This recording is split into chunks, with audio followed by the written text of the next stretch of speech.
मतदान कसे करावे? आपल्या प्रभागातील मतदान केंद्रावर 2 EVM मशीन असणार आहे. तुम्हाला एकूण 4 मतदान करणे आवश्यक आहे. मशीन क्रमांक 1 प्रभाग क्रमांक 13 पांढऱ्या रंगाचे. अनुक्रमांक 1 कामाठी सुनीता सुनील यांच्या नावासमोरील कमळ चिन्हाचे बटन दाबा. तसेच प्रभाग क्रमांक 13 फिकट गुलाबी रंगाचे. अनुक्रमांक 2 चौगुले अंबिका हनुमंतू यांच्या कमळ चिन्हासमोरील बटन दाबा. तसेच मशीन क्रमांक 2 प्रभाग क्रमांक 13 फिकट पिवळ्या रंगाचे. अनुक्रमांक 1 गुर्रम सत्यनारायण रमैया यांच्या कमळ निशाणी समोरील बटन दाबा. तसेच प्रभाग क्रमांक 13 फिकट निळ्या रंगाचे. अनुक्रमांक 2 चिप्पा विजय भुमैया यांच्या कमळ निशाणी समोरील बटन दाबा.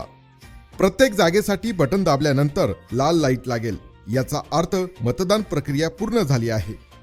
प्रभाग क्रमांक 13 चिप्पा विजय भुमैया यांच्या कमळ या निशाणी समोरील बटन दाबल्यानंतर गजर वाजेल.